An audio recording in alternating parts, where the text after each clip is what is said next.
All right, well, we're just going to get right into it, guys. Welcome to the Monday Night Raw post show right here on Outside the Brand. We'll be right with you in just a quick second. Sasha Banks and Naomi, they walked out on Monday Night Raw before the main event tonight.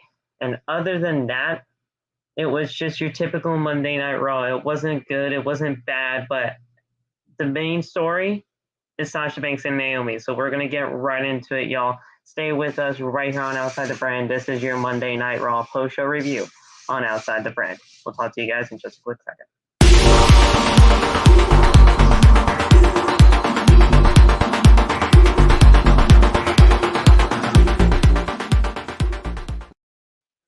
What is going on, guys? Thank you so much for joining us right here on Outside the Brand. This is your Monday Night Raw post show for May 16th, 2022. I am your host, Phil, and of course, this is Outside the Brand. I am joined by my good buddy, Locke, over here. And man, let's just jump right into it.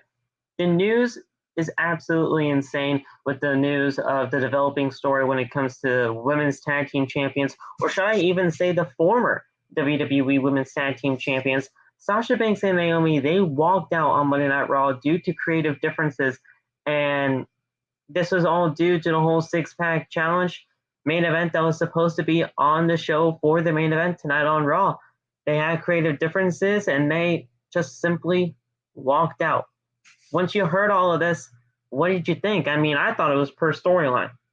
I thought this was all for story, and it did not turn out to be the case. Yeah, I thought they were just saying they just left the show, and then like 20 minutes later, my phone's exploding. I'm like, what's going on now? And then I'm just getting mad news about this is not written in the script. This is actually something that's going on. So I'm still confused. I don't know what to believe right now. I'm just watching and waiting to see where this goes. I don't know what's going on. So here's the thing. WWE and Corey Graves specifically, they were not shy to talk about the situation whatsoever. Corey Graves said not once, not twice, but 3 times tonight that they unprofessionally walked out on WWE, and they just unprofessionally, in quote unquote, walked out on the company. And yeah, that they're not shy of hiding this thing whatsoever. This is such a huge story, my man. I mean, the WWE, with all that being said, you're not even going to try to fix the situation. You're just going to say flat out that they walked out on us, and singles match. There you go. It's crazy. I don't know. I don't know. From what we know right now, if everything that we think we know right now is true, I'm still on Sasha and Naomi's side. From what it sounds like, we'll see what happens. I'm worried about the fallout from this. I'm very fucking worried because I know what this sounds like, and I promise if I hear some nut shit, oh man. But I mean, let's just hope that something comes out of this positive and they figure it out, because as of right now, this looks really bad. Now here's the thing: Sasha has not. This isn't her first time doing this. We know that, but usually when this happens with her, it's for a valid reason. It's for a good reason. The last time she did this, I believe it was when the Women's Tag Team Championships were also involved in this. And I believe when it was a whole iconic situation, they were supposed to win the Tag Team Championships, and they did win the Tag Team titles. She just did not feel like they were ready, and whatever happened was going to happen. She took the pin or whatever at that WrestleMania, and she's like, you know what, forget this. If this is the way you're going to do this, if this is the way you're going to treat this women's tag team division with these people as our champions, then I'm out. And she walked out on that part as well. Sasha Banks she's very serious when it comes to what she does in WWE, when it comes to just professional wrestling as a whole. She is very serious about the storylines that she is a part of. She is very serious about the people that she is working with in every aspect when it comes to professional wrestling, because at the end of the day, man, and I respect the fuck out of this when it comes to Sasha Banks, she is a workaholic, and she is going to be doing all of this for us, the fans. I respect the fuck out of that when it comes to Sasha Banks, because she knows that we deserve the best when it comes to professional wrestling. Yeah. You're right. And like she's done this before, but it's honestly been in good reason. And she takes this stuff seriously, and that to me proves that she truly cares not only about us but about the product, because she just wants women's professional wrestling to thrive, and I feel like we all do. You think? Yeah, I don't know. I'm trying to make a definite statement on this, but I have too many theories going on in my head. I don't know. I'm just confused right now. Now, what also this involves is NAOMI, and this is very interesting when it comes to NAOMI, because I don't know if you knew this or not, but there are reports, countless reports, that NAOMI was just about to get ready to get into a storyline. Like after this whole women's tag team championships thing was done, she was about to get ready to be in a storyline involving the Bloodline to finally get her to join the group, to join the stable of Roman and the Usos being a part of the Bloodline. And now with all of this, that's going to completely change, and it's probably just going to go out the window now. I mean, with her walking out with Sasha Banks, her girl, I mean, that's obviously probably going to get thrown out the window. That would have been a great change for NAOMI's career, and now we're just looking on the other side of this, maybe not even looking at it at all, for NAOMI possibly joining the Bloodline. I know you're not really into the whole Roman Bloodline shit and all that, but that would have been a great opportunity for NAOMI. I'm 50-50 on that. I think it would be cool because NAOMI gets some exposure, but in the grand scheme of things, I don't fucking like that shit, honestly. I think NAOMI would be much better if she just went in a different direction as far as her character went.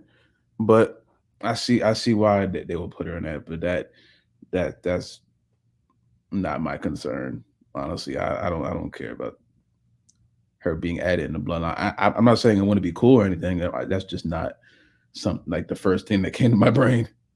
Yeah. I just knew because I saw the reports. That's all. But no, I guess that's kind of just null and void.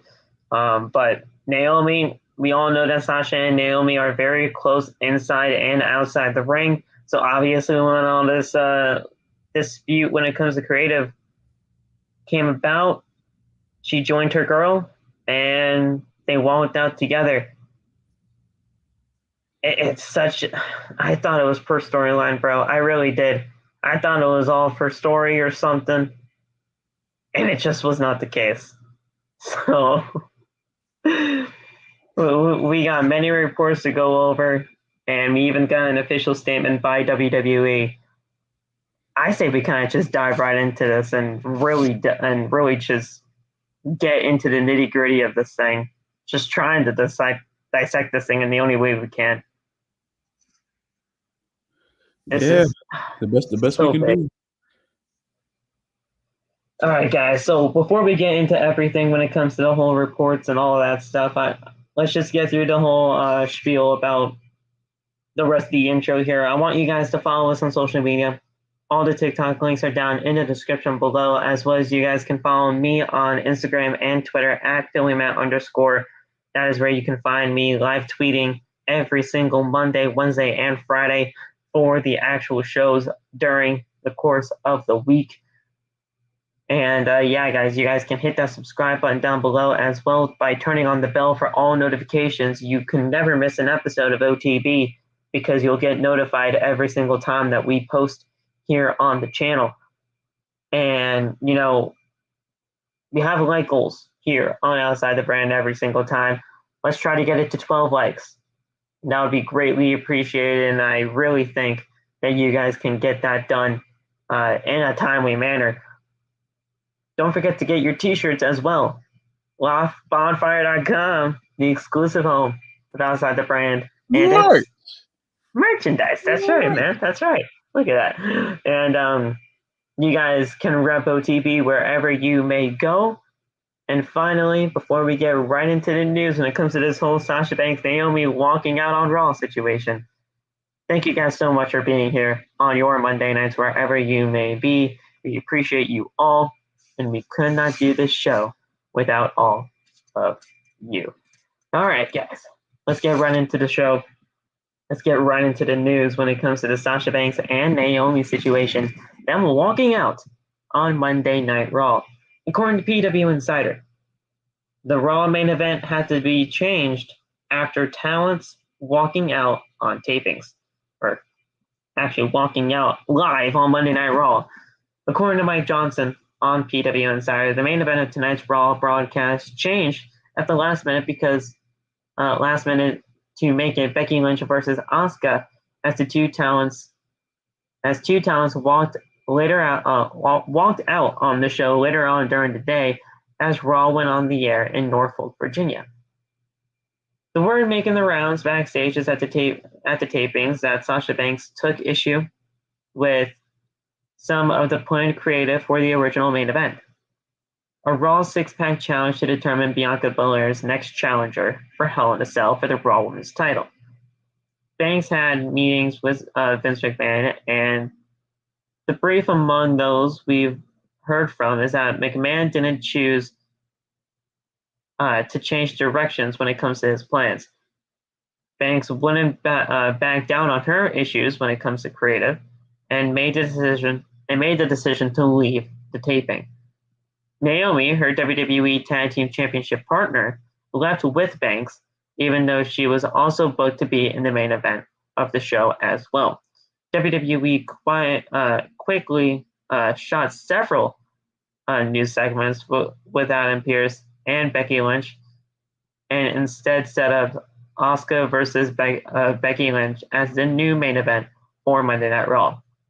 This is a developing story, so we're going to have additional updates as we get more information. So, this was earlier on in the night. This was earlier on, even actually before Monday Night Raw even got started. Well, actually, no, this was actually during the show at 9:05 p.m. Eastern Standard Time. That was just after the first hour of the show. During the first hour from 8 to 9, WWE was really promoting the six-pack challenge. And at 9:05, we got this report. Yeah, that was the first thing I saw when I turned the show on. I was like, oh, this could be cool. I think I texted you like right when it happened. I was like, okay, this could be cool. And then it just slowly unraveled not slowly, very quickly. It just unraveled in front of us. And I thought they just changed plans, but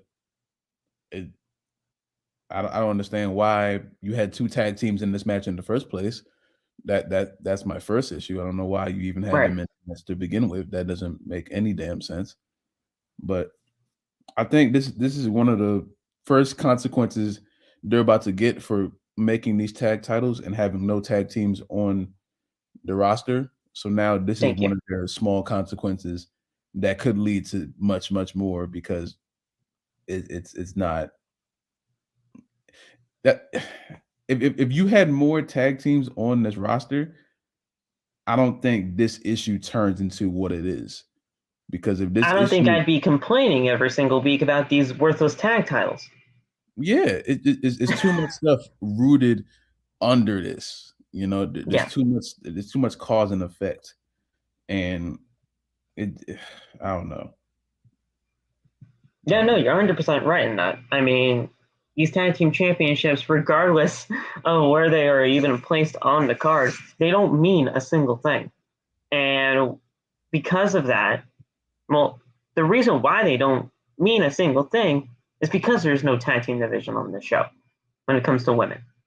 And Yeah, sure, you brought back Naomi and Sasha to be a tag team, but they're not a legit tag team.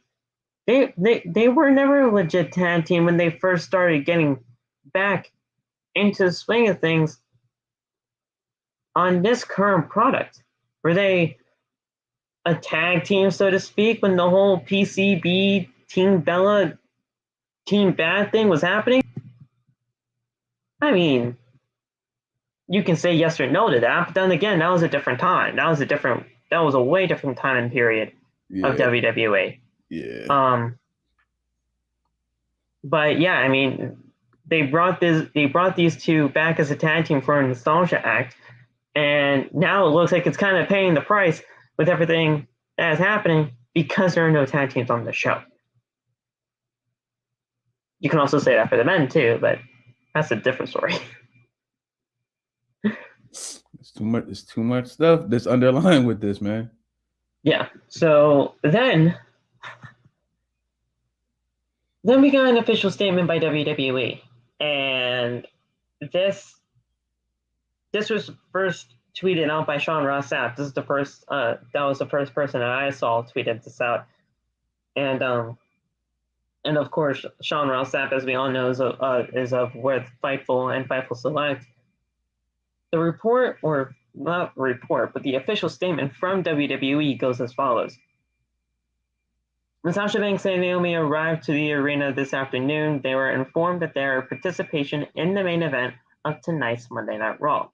During the broadcast, they walked into WWE Head of Talent Relations John Laurinaitis' office with their with their suitcases in hand, placed their WWE Women's Tag Team Championships on his desk, and walked out. They claimed that they weren't respected enough as tag team champions, and even though they had 8 hours to rehearse and construct their match, they claimed that they were uncomfortable in the ring with two of their opponents, even though they had matches with those individuals in the past with no consequence. Monday Night Raw is a scripted live TV show whose characters are expected to perform the requirements of their contract. We regret we were unable to deliver as advertised tonight's main event.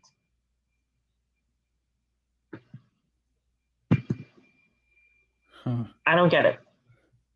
I get them not being I get them not being respected enough as tag team champions. And none of the tag team champions that were of the past, I'd say 5 reigns, were respected as tag team champions. That's not the issue. What really caught my eye, though, was the uncomfortability with 2 people in the match. Yeah. I don't get that part. I don't know what that's about. That's a whole different thing. I don't get that part. I don't think it's with I don't know if it's with Becky. I definitely don't think it's about Asuka. Sasha and Asuka have been working together for ages. So I don't think it's about her. I don't think it's about her. And I really can't even think it's about I really can't even think of it being about Doudrop or Nikki. I don't get that part. I really don't. That scratches my head. I mean, they just had matches with Doudrop and Nikki, I believe, last week, or at least a couple of weeks ago. I think I don't remember. I think. Yeah. So that uncomfortability aspect of this statement is really puzzling to me, but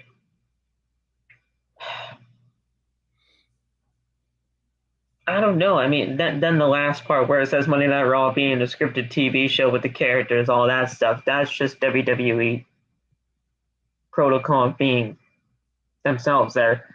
But I don't know. The thing that really caught my eye was the whole uncomfortability in the ring with 2 of their opponents. I don't know who those 2 are. I really don't.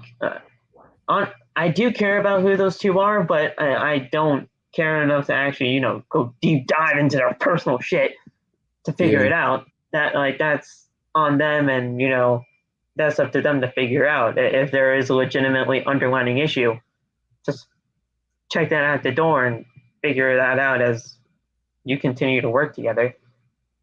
I don't know. That's it's such a head scratching type of way to describe that.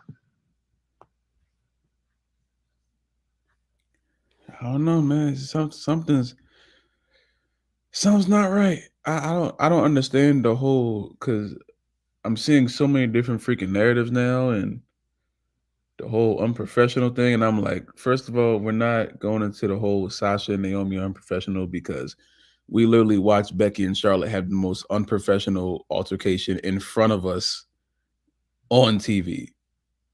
The women's championship swapping thing, right? Yeah. Yeah, throwing championships on the ground and stuff like that. That was the most unprofessional thing I've seen in a little bit on TV. For sure. As bad as this was backstage, Sasha and Naomi could have went out there and legitimately hijacked the show if they felt like it, but they didn't do that. They handled it the best way they could have, which was removing yourself from the situation, which I completely understand. You know what I'm saying? I obviously don't know for 100% what happened back there, but from all the reports that even they're putting out by themselves, it sounds like Sasha and Naomi, well, for the most part, Sasha was fed up with it. And once you get fed up with something, you don't care about anything else. You just want to get up out of there. And I commend Naomi for sticking with her friend. Yes. If my friend walks out of somewhere and I see that they're doing it, I'm walking out too, because that's their partners, their tag team champions, their friends. I'm going right with you. I'm on your side. I don't care about that. And the fact that the only thing is, we know how much Sasha loves Vince. Everything, how weird Vince is to us, and the stuff that we've seen creative and how they treat their superstars. Sasha has loved Vince this whole time. For her to give up with Vince, for her to turn like and act like she had this whole bad interaction with him, that's how I know something's wrong. Because Sasha's just one of those people that always is on Vince's side. So now for this, Vince was one of the first believers of Sasha Banks before even Triple H and all that stuff. Yeah, of course Triple H brought her in and everything, but Vince really gravitated. Yeah, there's something wrong. There's something really wrong with that. So there's also that. And then I just saw this report before the final report that I was going to read to you guys. But the original plan for what was going to be the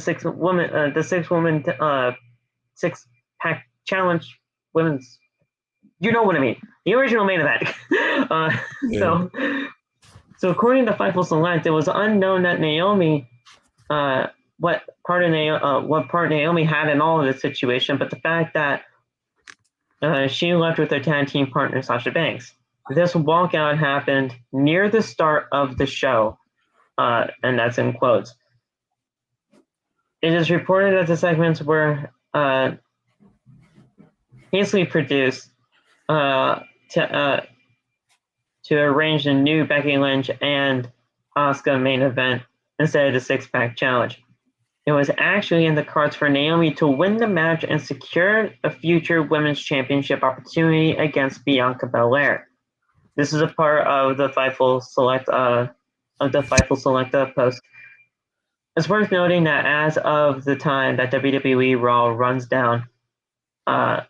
rundowns went down, there was no assigned producer or referee for the main event match. That's a problem. But it was highlighted in red that it was going to have indicating that a change could be possibly happening. WWE made sure the fans knew about the situation, with Corey Graves throwing some serious shade at Banks and Naomi for calling their actions unprofessional. This is a complicated story, and there's going to be likely several updates to come. Keep in check with Ringside News for all the details. Point is, and they actually didn't even go into the actual original plan. The original plan was for that Sasha Banks was going to be pinned by Naomi to get the win.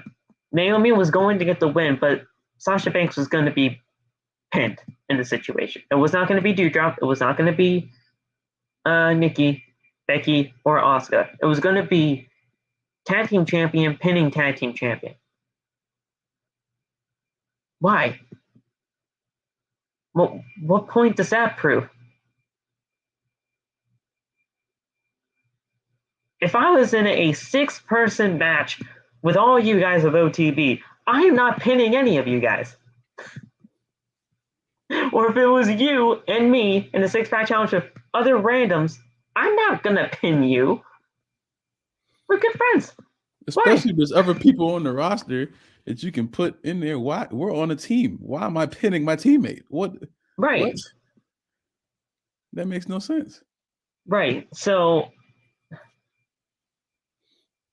and then there's people telling me about Doudrop and about Doudrop and Nikki being there. Well, they're only there to get the pin.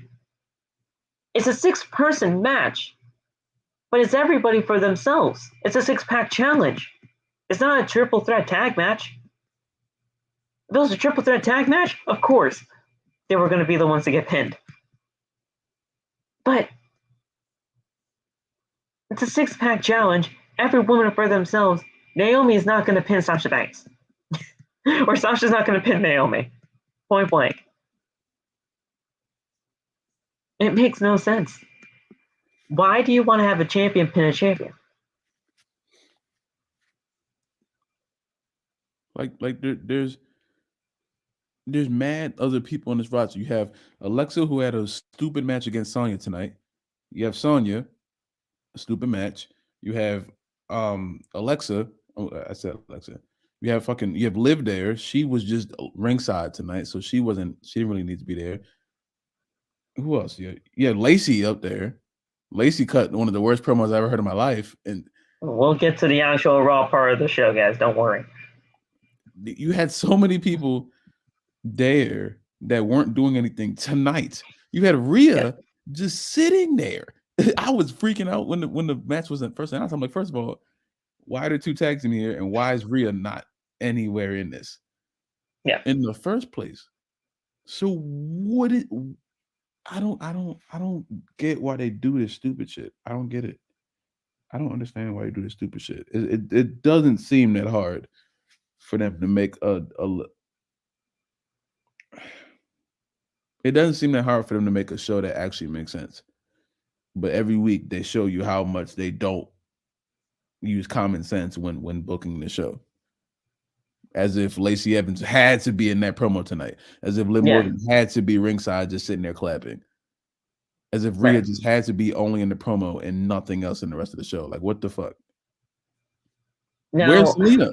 Carmella had a freaking thing with what's her name? Who did Carmella was? Dana Brooke. Dana, yeah. Carmella was there. I don't know where Zelina was at. She just tweeted. Now Britt Baker is tweeting. I guess a Joker's coming on Dynamite tomorrow. Yeah, it's both Joker matches for the Owen Hart Cup is tomorrow. Oh god, now Britt Baker is actually freaking. Of course, she tweets right now. I know what she's trying to say. Well, Britt Baker is facing the Joker. That's why. And Samoa Joe is probably going to be tweeting some shit out too soon because he's facing the other one. Oh Jesus. There's 4 Owen Hart Cup tournaments that are tournament matches that are happening on Dynamite on Wednesday. And there's something else because there's no way that Sasha would be mad that Naomi's getting put over. No, but you're not going to have her pin. You're not going to have her pin the tag team champion, her friend. There's something to the story that we're not getting. Yeah. I don't know. And then another thing about Sasha Banks. She officially unfollowed Vince from Twitter. And usually when you're unfollowing somebody on Twitter because of a dispute or something, you're freaking done. Otherwise, you're just going to block them, which is pretty much almost the exact same thing, but you're just not going to get anything if you're blocking them. Sasha Banks and Naomi walk out during the beginning of Monday Night Raw this week, and that was the shocking moment to fans. That this was not on camera and not a part of the storyline, but the drama is still playing out in real time. The WWE Women's Tag Team Champions walked out on Raw starting this week. WWE made it very clear in a public statement on the matter that this was an unprofessional act on their part. Corey Graves also dragged them a bit on the air live 3 times, like I mentioned. Banks might have given off a couple of clues that she isn't happy with WWE right now. She unfollowed Vince McMahon on Twitter and a slew of other WWE superstars in the days before her walkout. Becky Lynch, Bayley, the Usos, Seth Rollins, and Roman Reigns were also unfollowed. Now Banks only follows 6 accounts on Twitter, including John Cena, her cousin Snoop Dogg, and Tamina. It is very interesting that she purged her follow list prior to the fallout, but it has not been confirmed that the two are 100% related just yet. Keep checking back in with Ringside Side News for more on this continuing developing story.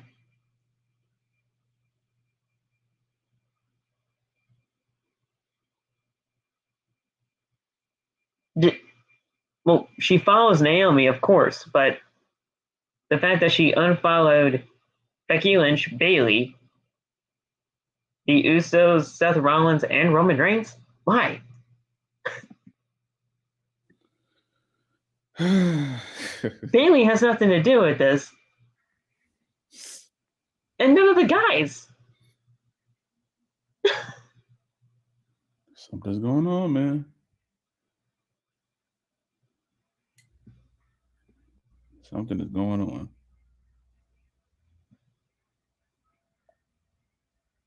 Well, Sasha Banks is trending now. Great. Oh, God. Okay, so she follows Tamina, Sasha Banks daily, probably a fan account. Mr. Sasha Banks. Okay, wait. Is this Mikaze? No, I don't think that's Mikaze. John Cena, Naomi, and Snoop Dogg. Yeah, so. Okay. But yeah, so. Oh, God. You're right, man. There's definitely something else that we're just not getting. And yeah. All right, well, guys, that's all we got. Okay, well. Oh, that's just a report that the women's title match is on the show now. Okay, yeah, so, guys, if we hear anything else, like tomorrow for Tuesday's Talk or anything of that nature, we are obviously going to be giving that to you guys. But as of right now, that's what we got, and yeah, that's the developing story that we got right now with Sasha Banks and Naomi leaving Monday Night Raw during the show before the main event was even getting off the ground. So we'll talk about that as the story kind of continues to progress, and hopefully we get some more news down the line. But guys, I was gonna say that's it, but no, we haven't even talked about the show. Monday Night Raw also happened tonight. Okay, it wasn't just this. An entirety of the show happened tonight, and it wasn't good. It wasn't bad, but with all of this happening, we really could not concentrate. But yeah, I mean, that's the story that came out. So we're gonna get right into the Monday Night Raw post show, guys, right here on Outside the Brand. We started off with the steel cage match. Bobby Lashley, and Omos. But MVP and Omos were already in the ring, surrounded by the steel cage. And MVP welcomes us to the show and says that we're about to see destruction. He says Bobby Lashley got a little too big for his boots and claimed that the spotlight was going to be all for himself. MVP says that the outcome of this match is a foregone conclusion because Omos can pin him, submit him, or just leave his lifeless body in the ring and walk out the door. No matter what happens, the Almighty Era will come to an end tonight. I commend MVP for trying his damn hardest when it comes to Omos, man. I do. But are we really interested in this? No. Thank you. Next question. Thank you. Listen, we do this whole Omos thing for fun. We do the whole Omos call and shit. But no one cares about this. At all. No one cares. No one cares about Omos. No one cares about MVP trying to get Omos over as much as possible. I care about Bob. That's it. Bobby Lashley is cool. I like Bob. MVP's not bad either. I'm not really. I commend him for trying. MVP. It's just Omos stuff. It's just this is not. He's trying his hardest, but nah. I commend MVP for trying. I do. But it's not working. It's not happening. Nobody's getting invested in this. And we get another thing tomorrow on next Monday. Next Monday is the Almighty Challenge, whatever the fuck that means. Get this shit off my TV. No one cares. I thought this was supposed to be the end. I am happy they did the freaking cage spot. I was like, I hope Bobby just goes through the freaking cage door like he did with Umaga. Yeah, didn't we talk about this last week? Yeah, we talked like a few days ago, I think. We definitely talked about it like a couple of days ago, or at least on the last Raw post show. But yeah, so was this a bad steel cage match? Not really. I don't think it was. But when it comes to the interference of MVP, fucking Cedric Alexander or Catering Alexander, what the fuck is the steel cage even supposed to do at this point nowadays? Nothing. It does nothing. Steel cage matches don't mean a single shit thing anymore. It's a prop. That cage looked extra small too. I don't know if Omos is just huge or that cage is small, but it looked like. Well, Omos is 7'3", so he is 7'3". Omos is, so if you see him standing next to the cage, it might look small in comparison, but everything is small compared to Omos. That shit was crazy. So I just don't think steel cage matches really have a single thing of substance when it comes to any type of show anymore.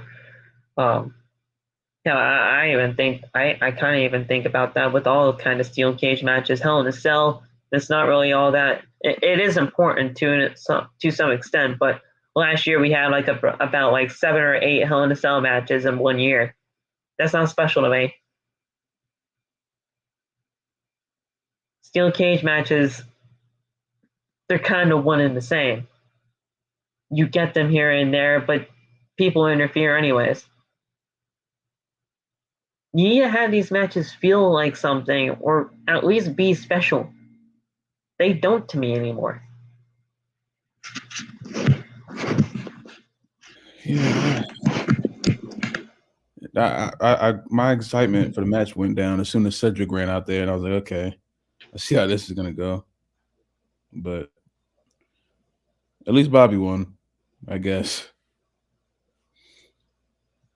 So Lashley knocked Omos down from the cage, and he is going to resume his climb over the top of the cage. But Cedric Alexander rushes up the other side and attacks him. Lashley then grabs Alexander and throws him over the top of the cage into the ring, which was I commend Alexander for that, because that shit had to suck. But that happened. So he grabbed him and threw him into the cage. Omos capitalizes and grabs Lashley for a slam. Omos then wastes time, and Lashley starts teeing off with right hands. Lashley then looks for a spear, but Omos catches him with a big boot. Omos then gets Lashley on his shoulder for a power slam-like maneuver, but he throws him into the cage wall, and it breaks, and Lashley is lying on the cage wall, which is on the floor. It was... Now, they say here in the notes is kind of like the whole thing when it comes to Bobby Lashley and Umaga from 2007. But if you really want to look at it, yeah, I'm thinking of the whole Roman and Brock. I believe they had a steel cage match as well. So that's kind of the first thing I thought. Yeah, I mean, the Bobby and Umaga thing was cool because Bobby just threw himself through it. Yeah. Bobby and Umaga. I thought Lashley threw himself into it. Yeah, I think that's what made it the coolest thing. Like Bobby just threw himself into the cage and it just happened to fall. Umaga was already out there. Omos doing it. It was cool to see because I was just waiting for Bobby to go flying through the cage door. But I mean, I don't know. Yeah, so like this was more of a power slam into the cage wall, not really throwing yourself. He just drove him through it. And it was stupid because Bobby was just laying there on the door, and Omos was just sitting there looking at him like, one of y'all do something. Walk! Like, do something, Omos. But not Omos won, technically. He's just standing there with the goofiest look on his face, like, what did I do? MVP don't know what to do. Did I do that? It just looked weird. Yes, you did. Now go. It looks stupid fool. Lashley rolls onto the floor, stands on his 2 feet, and wins the match.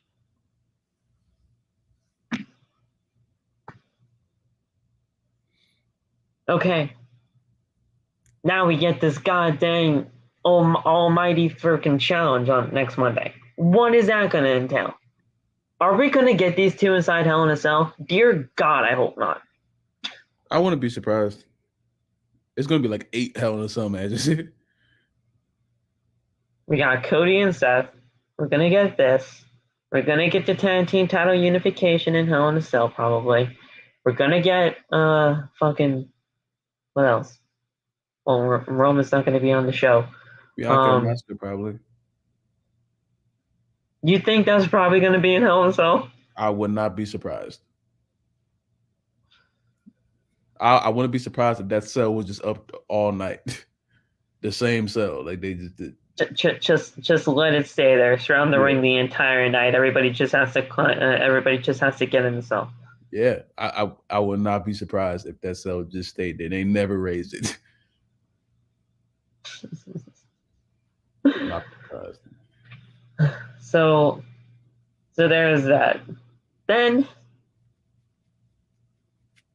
we had a burial take place tonight, Loft. We had a burial take place.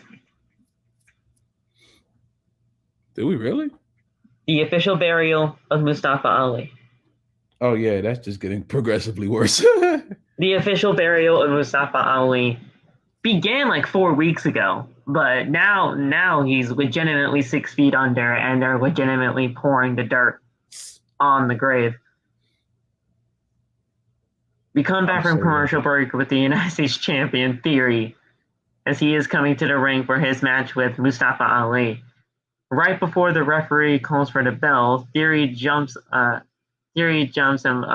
gets a microphone. He says that the match can't happen unless he has his special official that he can trust to call the match down the middle, and that is The Miz.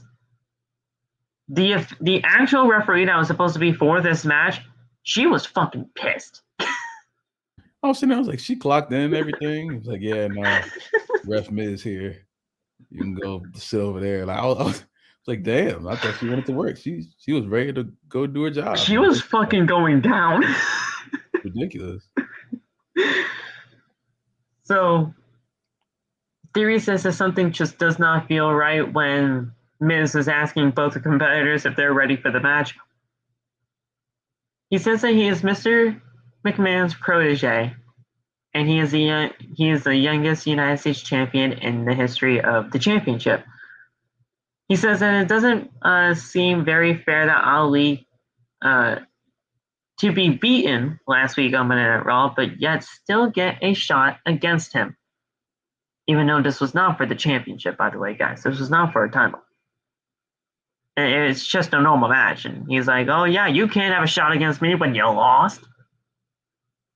It's not a title, buddy. But he says it's not very fair, and he's just going to teach Ali the first lesson that Vince taught him, and that is to expect the unexpected. As such, he won't be Ali's opponent tonight, but Veer Mahan will be. Hey! Who the fuck cares? Hey, I'm happy he's not fighting freaking James Jameson from fucking California, just local fucking competitors.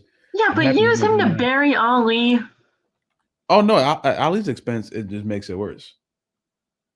But damn, this just looked bad. You're right. At the end of the day, this is not against bumblefuck nowhere guy number 2. Exactly. But still,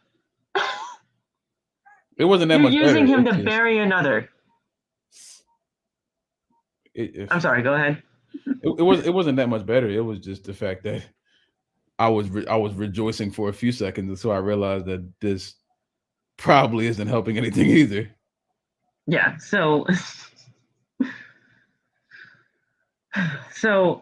and here's the thing. After the match is over, I went on Twitter because I knew people were going to be so pissed off about this. I mainly went on Twitter just to see what JD was going to say. He replied to a tweet. And I have to reply to this too, because this was perfect. I gotta. I'm not gonna show you guys. You guys can honestly find it on Twitter. Find it on my Twitter. But what this was, it was a. This is hilarious. So a fan. So Steph Capalot. Okay. This person on Twitter just briefly said Ali's phone in a couple of weeks, and it has an iPhone calling screen with John Laurinaitis. Oh Jesus! And it's legitimately just this. Oh, it's like John Laurinaitis calling the phone. JD just said LMAO.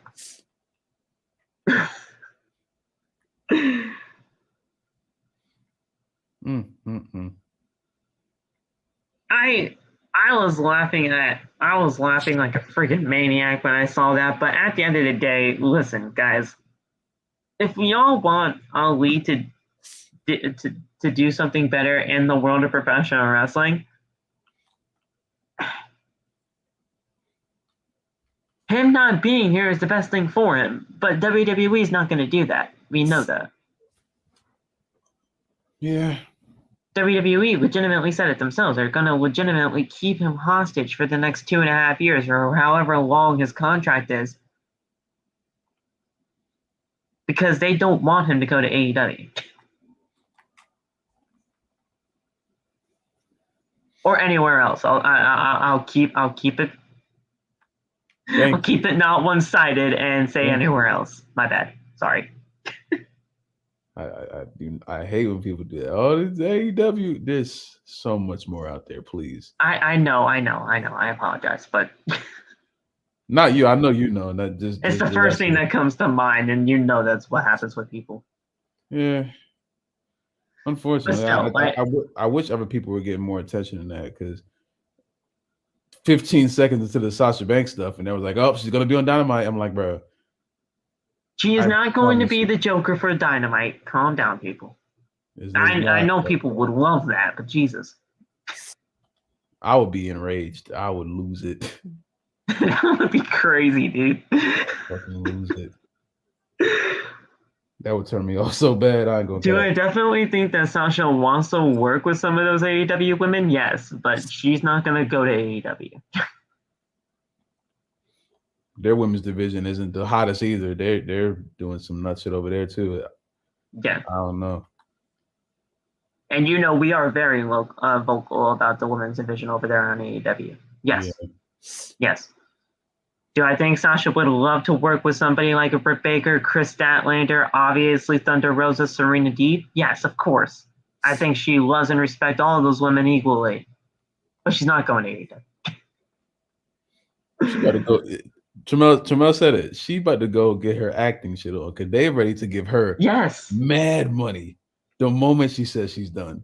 Fuck the wrestling shit. They go. Well, she was a part of the Mandalorian stuff, right? Yeah. So they're ready. They're gonna give her a whole. And she was great. She was great in that. So she's great in everything. She never does anything wrong. Well, yes, that's true too. She's great at everything, but you're 100% right. If anything, Sasha can get that back for that whole Star Wars stuff that she did. So, but yeah, so we had all that take place tonight, and then Veer Mahan legitimately buried Mustafa Ali. This was not anything out of the ordinary for when it comes to Mustafa Ali. I just want to tell you right now, Loth, whoever thinks that that WWE has a plan for Ali is a freaking fool. I'm sorry. They don't have a single plan for this guy. They don't. Probably not. It looks like they don't know what they're about to do. Yeah, sure. You're putting him in a program technically with the United States champion in Austin Theory, but Theory is not going to lose that championship anytime soon, especially with Vince McMahon and him being so high on Theory inside and outside the ring. This whole mentorship thing may be an actual story, but he loves Theory outside of it as well. I'm sure he does. So Theory's not going to lose his championship, and he may be in this program with him, but there's nothing here. You're telling Vince McMahon to pick between someone who bashed the company because he wanted to leave over someone that he already loves. That's too easy. Yes. You know yes, exactly. You know, the thing is, when it came to all of that situation, tons of people have asked for their release through social media and made it public that they want it gone, that they want to do something else. And sometimes it worked out for them. Most of the time, it did work out for them. This time, it's like, oh, yeah, it's Ali. Nah. You ain't getting out of your contract that easy. Everyone's case is different, I guess. That's the way it seems. What works for one will not work for the other. It's very fishy. After the match, no, it really wasn't all that much of a match.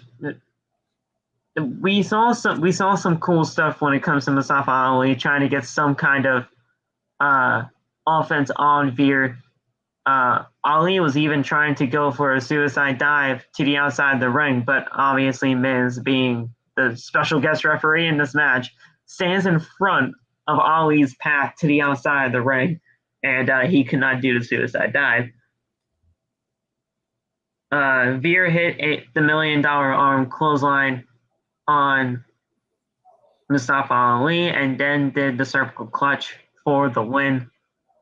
And that was it. After the match, they took selfies together. Veer was in the cervical clutch. Miz was just being a freaking fool, just pointing at Ali and laughing like a freaking idiot, while Theory was just kneeling with his United States title, taking the photos. Like, this is...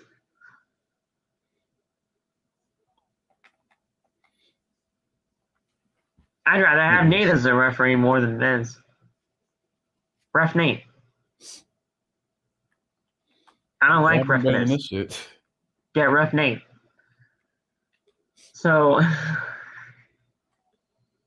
after a commercial break, Becky Lynch is seen backstage pestering to Adam Pearce. She says that it's not fair that they have announced a six-pack challenge when she hasn't gotten a rematch after she lost the championship for apparently being the greatest women's champion ever freaking lived. Which is what she said, not me. Yeah. Which is not true. She says that Sasha Banks and Naomi have left the building, so how can they even have the match? Pearson said things have changed. Tonight, it'll be Lynch versus Asuka. Winner takes on Bianca at Hell in a Cell. Not that I'm just pointing out the obvious here, man, because this needs to be pointed out. What the fuck ever happened to Nikki and Doudrop? I don't know. I have no idea. They were involved in the match. They were involved in the original six-pack challenge. So since Naomi and Sasha walked out, which we talked about the whole walking out situation at the beginning of the show, go check it out if you haven't. So just because they walked out, Doudrop and Nikki, they just don't get opportunities either. I'm very confused. It's probably, yep, yeah, you're done. Going home. I'm like, okay. So they go home, but the other two, they're just like, what the fuck? I'm pretty sure they were probably like, all right, what the hell happened here too? Yeah. I mean, were they going to win the match? Of course not. But and that's not even a shot to them. It's not even disrespect to them. With the way WWE is going right now, they weren't winning the match. Yeah, no. Like even you can even say that loud. They weren't winning the match. Oh, we knew that already? Yes. Yeah, we knew that already before six-pack challenge singles match, regardless. But I'm just calling out the fact that they just said, screw Doudrop and Nikki. They're just out of it too. And it's just Asuka and Becky. They had to pick the two people that they had the biggest chance to win the match. And those are the two biggest chances right there. Yeah. Before the whole report coming out that Naomi was going to win the match somehow by pinning Sasha Banks, the only two people that legitimately everybody was thinking that was going to win the match was Becky Lynch or Asuka. I mean, Asuka was in the match with Bianca last week. Becky was on commentary, I believe. They did their whole thing. Yeah. We all thought it was going to be a triple threat, but it's a singles match. Which people could be happy about the singles match, or people could not be, considering that they really wanted to see that triple threat. I don't know if I wanted to see the triple threat or not, but maybe they're saving that for down the line. I think there's going to be a triple threat, and I only rather that because I don't think Asuka should take a pin right now. That's very true too. That could honestly be the case. We might actually still be getting a triple threat. They just probably want to drag this out a little bit. Yeah. Because I believe the pay-per-view is the first Sunday of June, June 5th. I believe so. So They got about 2 weeks to build Becky back into the match, but we'll see what happens with that. We then had Riddle take on Jimmy Uso. Another Arcade Bro and Usos match. First of all, where the hell was Randy? Yeah. Where the fuck is Randy? He didn't come out of that. And I know Randy was there because I legitimately saw a video of doing the whole know your bro shit with Randy and Riddle. So what the hell? So Randy was somewhere. Randy was somewhere. They did like a legitimate thing. I believe it's probably going to be on YouTube within the next few days or whatever of a know your bro video that they can do, or it was probably on the bump or something. But it was just Riddle versus Jimmy Uso, but Jey Uso was at ringside. Was it a bad match? No. It's Riddle and Jimmy Uso. It's the Usos with Arcade Bro. It's not going to be a bad match. But the Usos have lost. I think the Usos have lost every single match that they have been in since being involved with Arcade Bro. They probably won like one or two of them, maybe. I feel like they got excluding the six man tag. Yeah, I feel like they got like maybe a win on SmackDown. I think I don't know for sure. I'm probably wrong on that. I don't know. If they did, I don't remember. But if they didn't, losers, bro. Yeah, they are.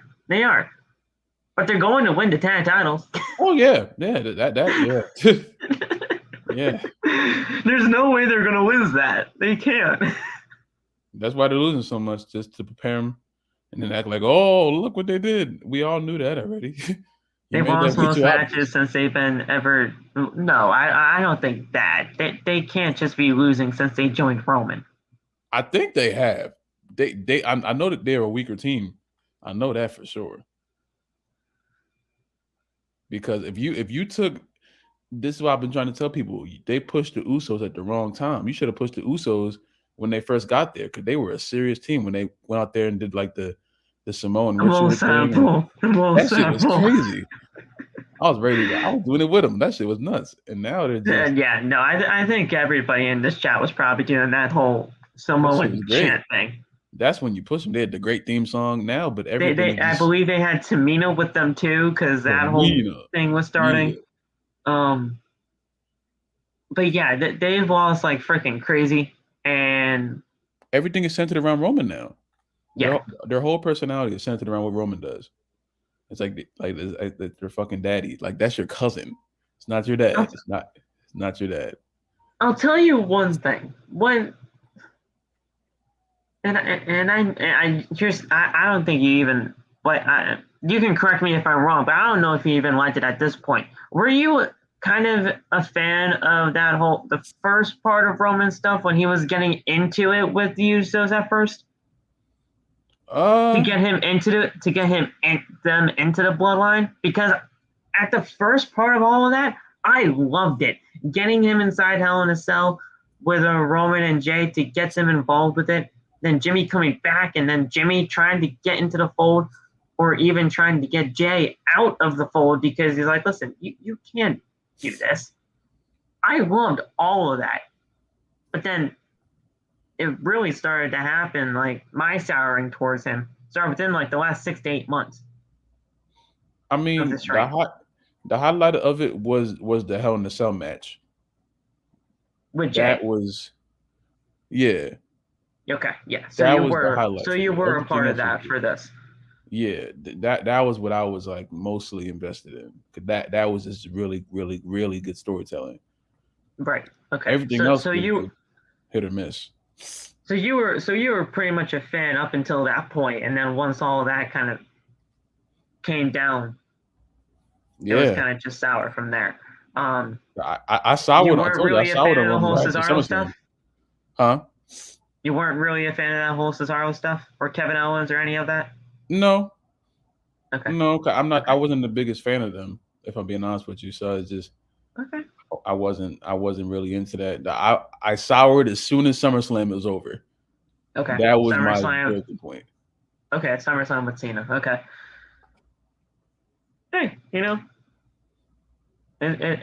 everybody's got their own way of doing that, so I can't fault you in any way. I just wanted to see where your head's at when it comes to that whole beginning of that whole thing, because it's kind of a sticky situation now with everything going on. Yeah. But yeah, Riddle won the match. Honestly, I didn't even really see it because I was getting food and everything. Probably wasn't a bad match by any means. No, not at But all. at the end of the day, Riddle did pick up the win. So I know it was by roll up because they showed a replay as soon as I got back into my room. Yeah. So they showed a replay, and it was via roll up because Jey was trying to help Jimmy get the pin, but he got ejected, and because of that distraction, there goes the roll up for the victory. Yeah. So it wasn't a bad match by any means. It was just by roll up, and we'll see the tag team unification match on Friday. I think we'll see it, but there's going to be a fuck finish, I feel. And that's just my gut feeling. Most likely. But we'll see. Liv Morgan is then being interviewed backstage. She says that it doesn't matter what group Rhea Ripley joins. She isn't getting away with what she did. Los Lotharios then approached Liv backstage and says that her joining the Kiss Cam would cheer things up. AJ Styles and Finn Balor appear and tell Los Lotharios to get lost. Balor says that Judgment Day will pick them apart if they don't work together. They ask if Morgan wants to join them to ringside, and she accepts. Well, she says that she'll think about it, but I feel like that was going to happen regardless. Yeah. And then Judgment Day.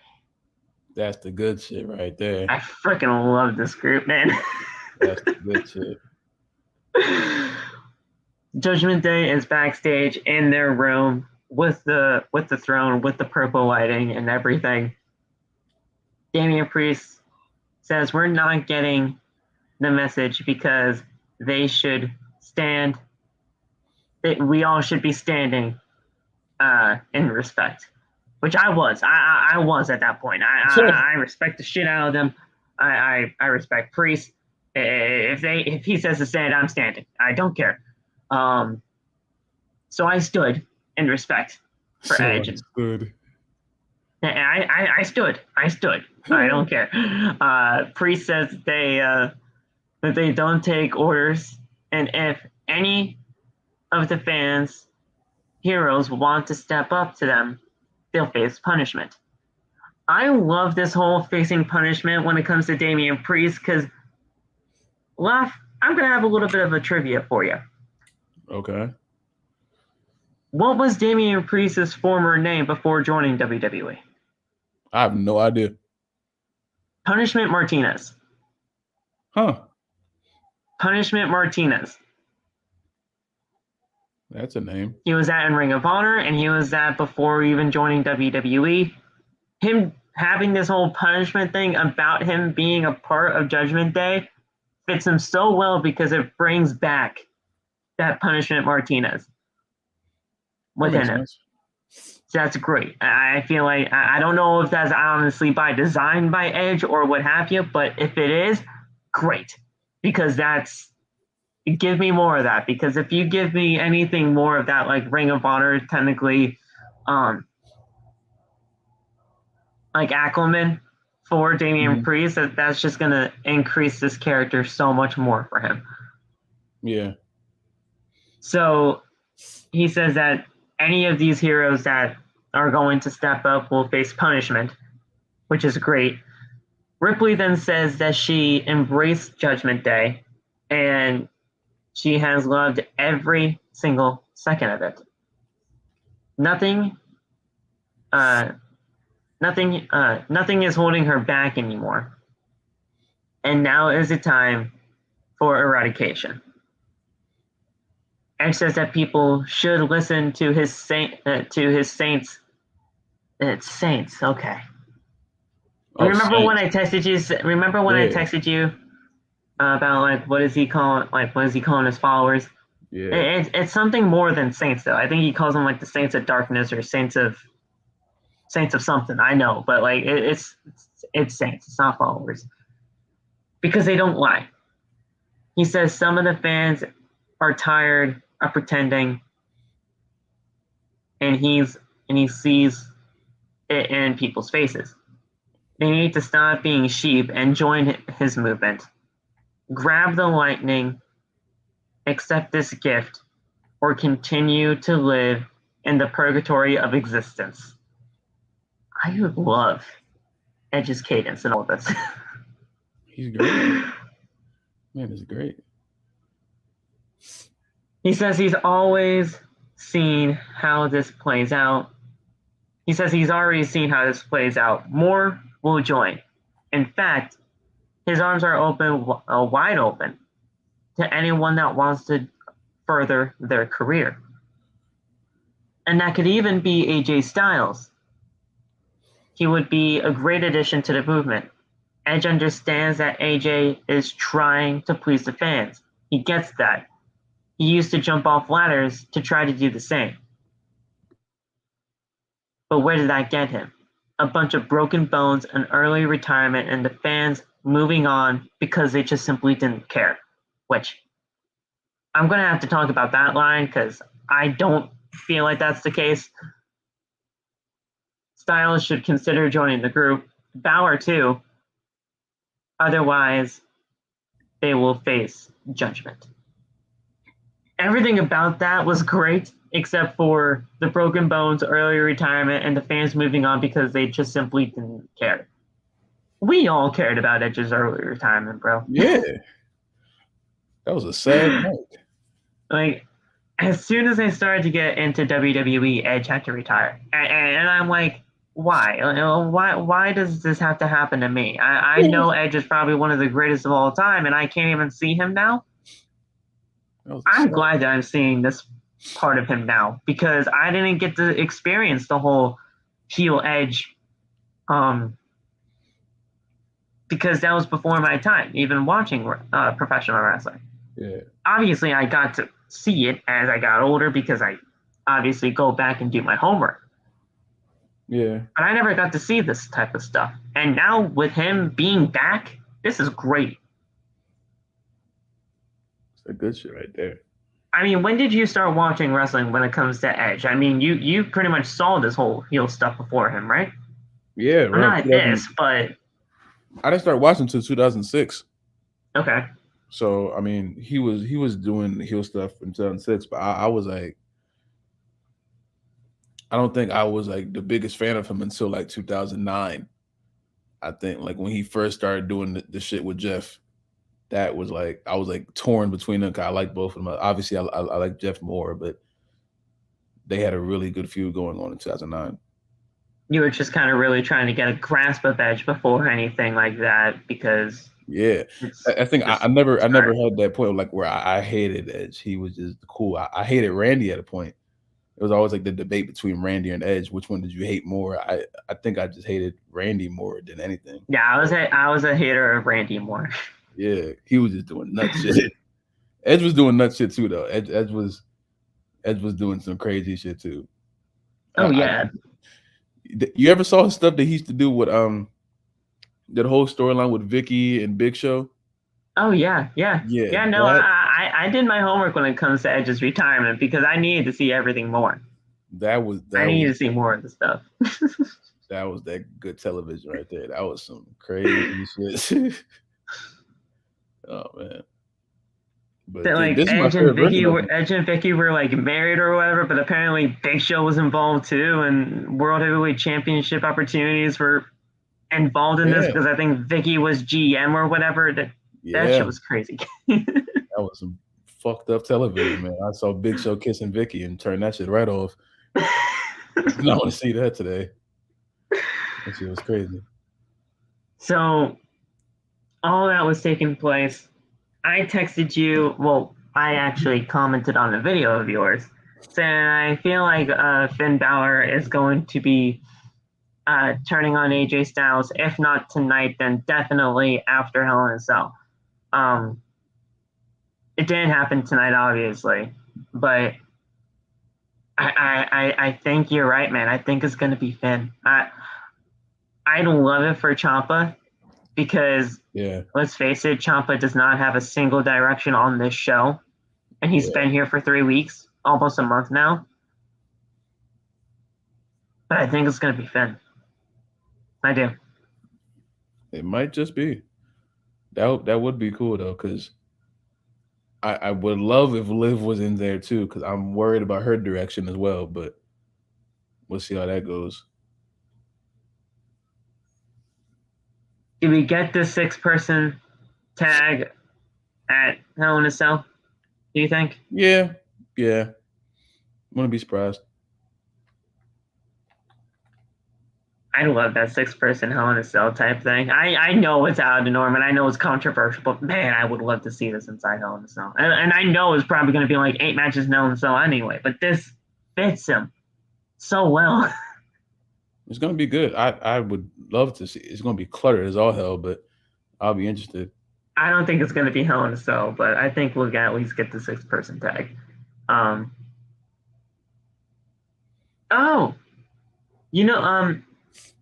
don't know if you know Wheels Wrestling on TikTok, but he's in our chat right now. What's up, Wheels? I feel like I heard that name before. But yeah, what's up, my man? How are you? Welcome. We then had Los Lotharios take on Finn Balor and AJ Styles.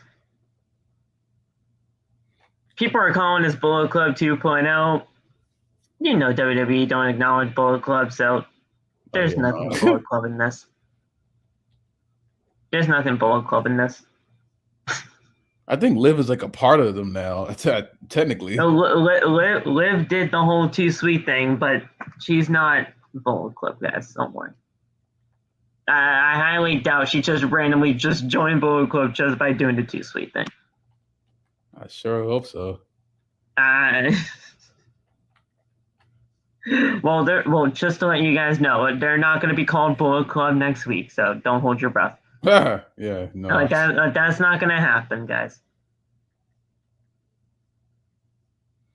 Would that be great? Would that be crazy? Yeah, it would be cool, but it's WWE. They don't acknowledge anything outside.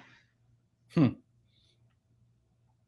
Los Lotharios finally came out of their grave. Yeah, I haven't seen him in weeks. I like this pairing though. That's the thing. You like them? I like Humberto and Angel together. I do. They just don't get used. Yeah. And yeah, sure they're only paired together because they're legit cousins, but I like the pairing. It's just if they actually got used more instead of being stuck in catering, people wouldn't have a problem with them. What man, Apollo? The same place. Apollo! I miss Apollo, man. He's in the same place. He wants to go back down to NXT. WWE's not going to let him. Damn. And yeah. Damn. So, was it a bad match by any means? No. But I think we all kind of knew who was going to win this. Yeah. So Balor hit a sling blade and then lines up for a shot for the shotgun drop kick and runs for the drop kick, but eats a super kick instead. Humberto then gets the tag and looks for a moonsault, but gets caught with a boot as he's trying to fly into the air. Balor then hits a shotgun drop kick, narrowly avoiding Garza in the corner. Styles then takes Garza out the phenomenal forearm, and Balor hits a coup de grace for the win. after the match, they all celebrated together with a Too-Sweet. So, there you go. And then we had some Alpha Academy KO shit when it comes to Ezekiel, Elias. Listen, Kevin Owens just wants to prove this. Kevin Owens just wants to prove that Ezekiel's Elias is that too hard to ask. Apparently so, because these DNA tests came out as contaminated with barbecue sauce, and Kevin Owens was blaming Otis because he was having ribs and catering last week, and yeah, so that's ridiculous. So yeah, he's saying that that regardless, he's gonna find out that Elias is Ezekiel or Ezekiel is Elias, and Gable promises that he'll find that out tonight in their match. Listen, I commend them for making this entertaining as all hell. Yeah, they're trying. But nobody cares about this. We all know who it really is. Ezekiel. Listen, I'm still thinking that it's Ezekiel. I do. I do. But a ton of people know who this is. What the fuck? I'm just saying. I'm an Ezekiel follower. I'm an Ezekiel believer. I am. Hell, they even showed the picture tonight. They did. Yeah. They showed the picture tonight. What else does Kevin need to know? But he's still going to figure this out. I'm just trying to figure out where they can honestly even go from here, though, because they went so far into this already. Yeah. I don't know what is going to be the end goal? Like, is he gonna figure out that it's Elias all along? I hope not. Like, is somebody gonna be brought in to play as Elias? Please. Please. Please. That would be so good. Is Kevin Owens just gonna say, fuck it, I'm Elias now? Because I just can't take this anymore. Who's the real Squidward? Do that too.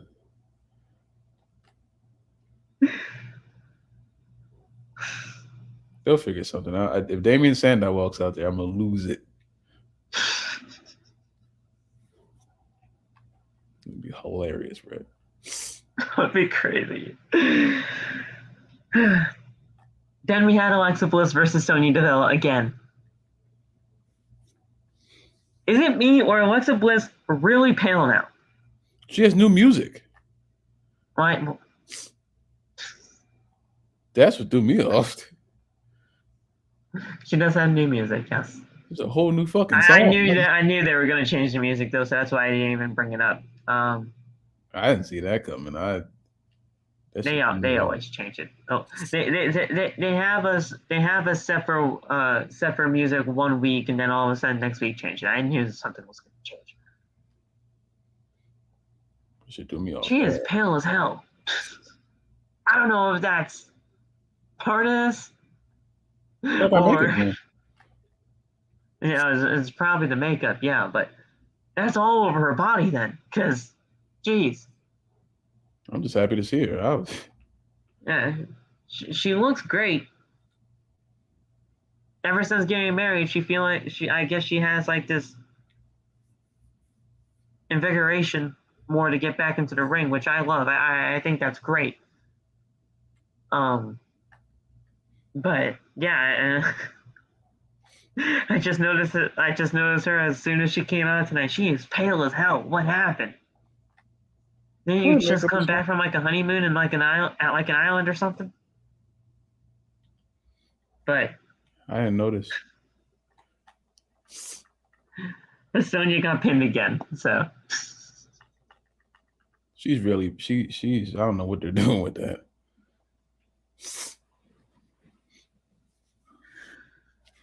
I don't know what they're doing.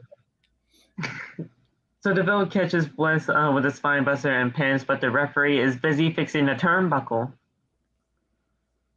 And And by the time that he starts to count, Bliss kicks out at the count of 2.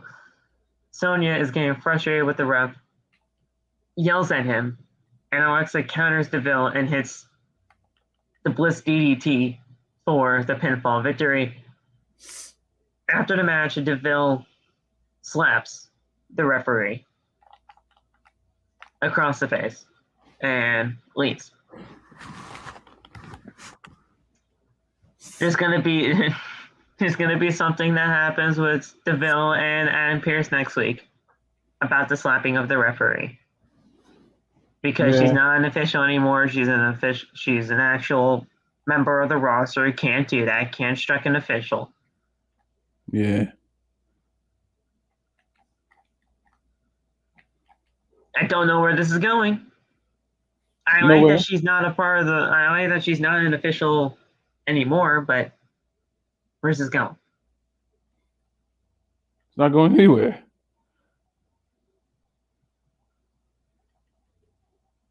Could this lead to catering down the line? I hope not. Sonya doesn't do anything for me as far as like a character wise. I feel like her character is really bland. Alexa, I think she's a great wrestler. Yeah. It's just there's nothing there, like you're saying. That's my thing. It's just character wise, no. I feel like Alexa has a lot more to offer with that sense. Well, she has a creative mind. As much as it pains me to even say this, she does have a creative mind like the Bray Wyatt. She has a creative mind, bro. Yeah. She does. I think I don't like. Bray Wyatt is one of the most, if not the most creative mind in all professional wrestling. But she, when it comes to women, especially women's wrestling like that, she is just as creative. Yeah. Yeah, sure, she was given this whole Fiend stuff as soon as that stuff happened with the actual Bray Wyatt. But I'm pretty sure she could have came up with that or something similar to that with her on her own. She's a very creative mind. Yeah. Is she the best in the ring? That's debatable to anybody that you can speak to. I think she's okay. I really do. She's better than a lot of people I've seen come on that damn TV. Right. But I know some people that would think that she's absolutely terrible and she just never even should be on TV, which I don't get. That's either just you not liking Alexa Bliss for some wrong reason, or you were just never into her. Which, if you were never into her, I can't really fault you on that, because that's your opinion and I can't say anything. But I don't think she's bad. And all that. But she's just being used to... she's not burying Sonya, but there's something more to this, and I guess we're just going to have to figure this out. Yeah. And then the countdown to Cody officially ended. There was this entire thing during Monday Night Raw tonight where it was a countdown to Cody Rhodes. It was so funny. I was like, what is about to happen when fucking hits one? You can whole Y2J thing. I'm like, when the clock strikes 0, what the hell is Cody Rhodes going to do? Is he going to come into the arena like Shawn Michaels did at a WrestleMania? I forget what WrestleMania that is, and I'm a Shawn Michaels guy. Damn it. You guys can probably figure that out. Huh? When he came from the ceiling, yeah. 25. 20, I thought that was a podium. I thought it was. Wait, you talking about when he had the when he was on the zip line thing? Yeah, Shawn was on the zip line coming down. Oh, I don't know what WrestleMania that was. I don't know what WrestleMania that was. I know that was WrestleMania, and I'm a Shawn Michaels guy. I know I'm gonna be called blasphemy because I can't recall the WrestleMania, and I'm a Shawn Michaels guy. But regardless, Shawn knows. That's the only person I know who knows that. I know Shawn knows.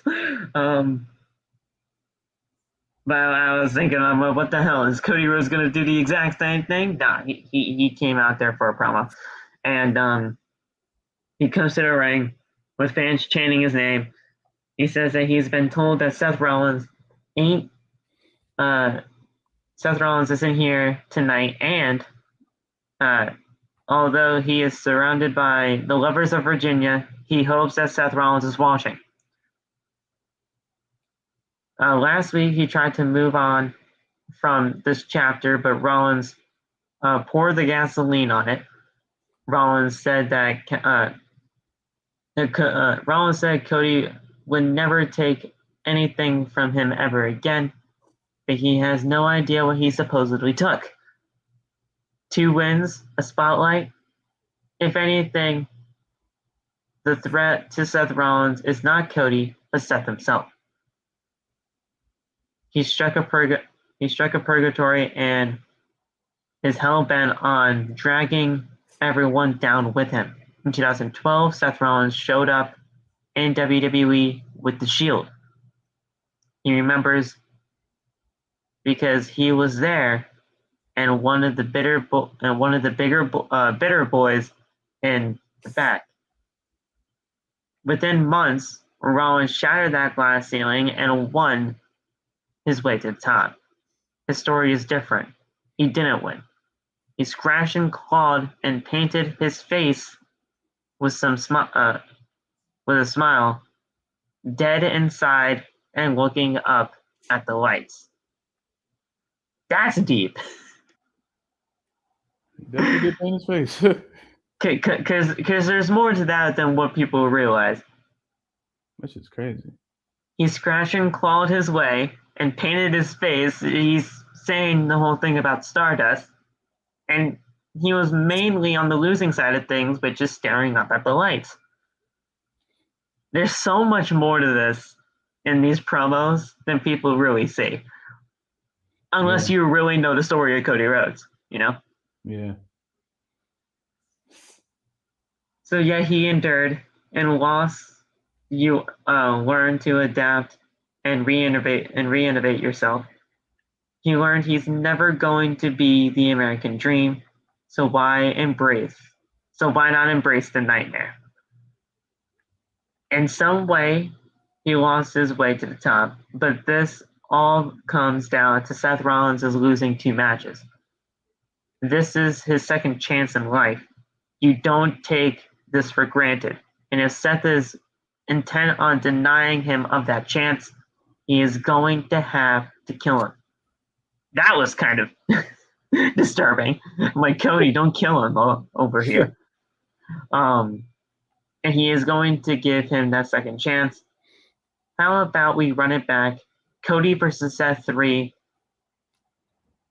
Wants all the Yanks in the ring. Rollins versus Rhodes 3, but this time it's inside Hell in itself.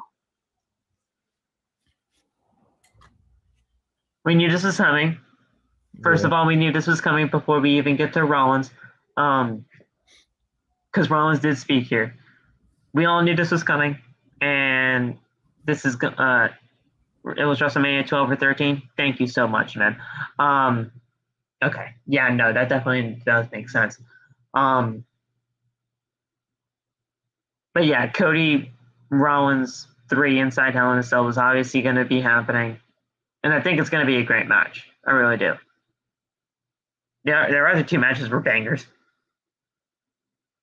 I better see someone get thrown off the top of that cell. I want to see some. Well, I was like, I don't give a shit about the other 2 matches. Throw somebody off. I want to see some damn danger. That's what I want to see. Show me some 2K14 OMG moments in this bitch. I want to see. You want to spear through the side. You want to spear through a cell wall, climb up there, do a finisher off the top through the goddamn announce table. That would be sick. Yes.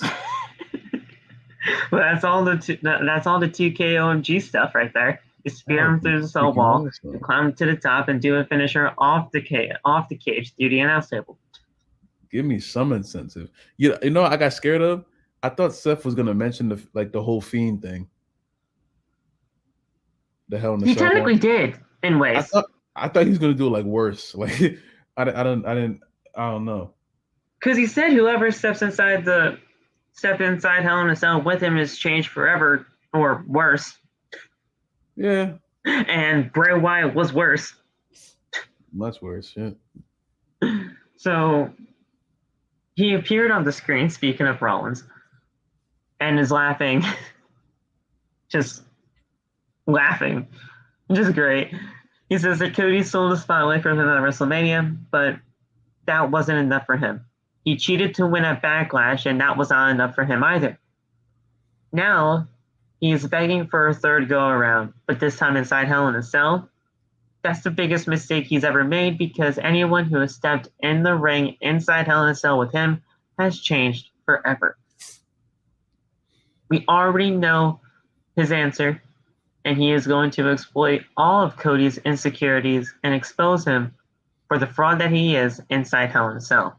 Cody says, quote, well, there's nothing left to do. There's nothing left to say except I'll see you in hell. This is going to be a great match, guys. Oh, listen, yeah. It's going to be great. Cody and Seth 3. I felt like we were going to get a trilogy out of this as soon as WrestleMania was over. Does Rollins lose 3 times? Yes. That's crazy. Wow. Yeah, you have to, bro. If you're going to give Cody Rhodes at least a glimpse into the future for either Money in the Bank or a SummerSlam shot against Roman, if you want Cody to at least be in contention for the World Championship, you have to have him beat Rollins. 3 times though? Yeah. Damn. I honestly do think there's a little bit of an overkill myself, but you have to do that. Or at least WWE is thinking of doing that. Wow. Wow. I honestly do think it's a little overkill myself, but do you really want to see Cody lose a match right now? He got to lose eventually. I know he does, and I agree with you there at some point, but I don't know, man. Rollins losing 3 times in a row is just sick to me. I don't know why. How many times has he lost in like the past 2 years? Since doing this whole Messiah Joker gimmick. He lost the feud against Rey Mysterio. He lost against Roman. Well, he won, but he lost. He's lost against Edge countless times. Yeah. His last big feud was against Edge, and he lost that feud. Now he's in Cody's, but I believe he at least lost 2 or 3 times there. Yeah. He has not won a ton in like the last 2 years. His win record, if they had win-loss record, his shit for this year would be nuts. Oh, yeah. Yeah. Actually, wait, I think I can actually look that up. That should be crazy. There is a wrestling database. Let me see if I can actually see that. Yeah.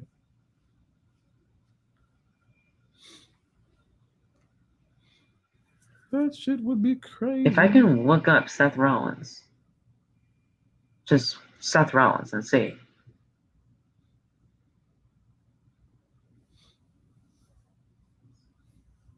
Okay. Yes. Right here.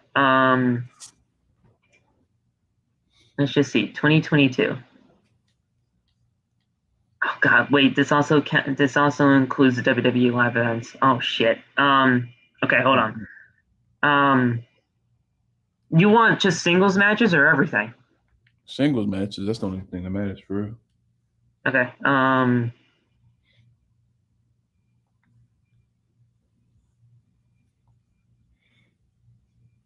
Shoot.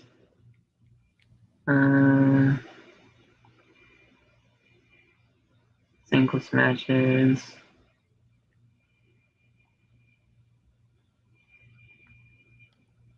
Can I sort for match type? No, I guess I can't.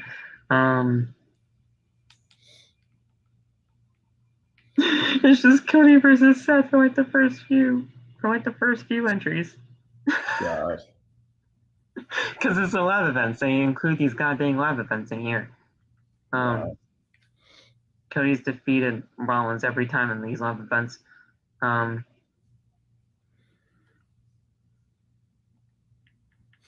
Singles matches, where the hell? Monday Night Raw, March 21st, AJ beats Seth Rollins by DQ. Night 1, Cody defeated Seth. Kevin Owens defeated Seth by pinfall. That was a triple threat. That was a triple threat. That was a tag match. That was a three-way tag for the tag titles. Rollins defeated Seth at Madison Square Garden show, apparently. Point is, he's lost a lot. They include so many live events in this thing, you can't keep track. Okay. But he's lost a lot in 2022, especially to Cody Rhodes, especially if you're counting these live events. Yeah. I think you have to have Cody win, though, bro. I don't think you can have him lose yet. And especially if you want to continue the aura of Cody Rhodes heading in. See, here's the thing. If this Money in the Bank shit was not changed, Cody Rhodes would be an easy pick for Money in the Bank winner. He would be an easy pick. He's my pick. He is my pick now, too. But even with this change... I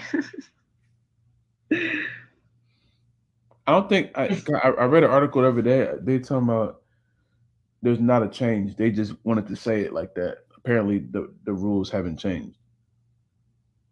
So if the rules haven't changed, WWE needs to fix that advertising. Yeah, that commercial was crazy. Because it's giving us the wrong idea. Yeah. I don't know. We'll see when Money in the Bank comes around. We'll see what happens at Hell in a Cell. I think Cody wins, but we'll see. I mean, I know Seth has not won a lot in like the last few years, but I think Seth knows where he is now in this role. He's not going for a world title. This is Cody's. So I think he knows, and I think he's just trying to help Cody get in the best possible shape to get to that world title, but I don't know. It's a weird situation when it comes to Seth. Because I like Seth. I really do. I think Seth has been going on some of the best work in his career right now, especially as a singles guy through this run. Yeah. It's just, he's lost so many times. Lost a lot. Asuka was interviewed backstage. I'm going to tell you the freaking truth. I don't know what the fuck she said. I love her with all of my heart, though. I love her. I think she's great. But I don't know what the hell she said. I got to watch it because I meant to see it, but when I came back into the room, she was like finishing up talking. I don't know what the hell she was talking about. So I'm about to find out right now. Well, thank God Ringside News actually kind of translates things for me. She pretended that she was crying like Becky Lynch if she was a baby. So there's that. She called her a big-time baby. But tonight she will give her a reason to cry. Because Asuka is ready for the Raw Women's Champion. And Becky Lynch is not ready for Asuka. Facts. Then the commentary, or really Corey Graves, reiterated that Sasha Banks and Naomi walked out earlier today, and that was unprofessional. So that's why the singles match is happening. Fucking Corey Graves. I hate Corey Graves. Fucking Corey Graves, bro. He just be talking. Saying shit that no one cares about.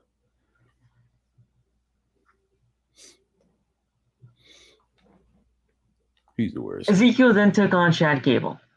Who wants to hear Zeke speak? Yeah. Obviously, a lot of people, because he won this match too. That's my man. So Zeke starts firing back up with right and lefts, excuse me. Ezekiel then kicks Gable backwards and follows up with a splash. Otis then gets on the apron for a distraction, but Zeke knocks him down. Gable then hits a roll-up for a near fall, but Zeke then counters it with a roll-up of his own for the win. Man, Zeke's a natural. Yeah, I mean, it's roll-up season over here. Then 24/7 title garbage. Yeah, that was what that was. I love seeing Carmelo's interaction though. Carmelo will help Truth get the baby back if she gets Dana next week. Here's the thing, Carmelo, honey, Truth is not the general manager, so he can't make shit up for you. I thought he was. He can't make matches for you, bro. Our Truth can do all, I think.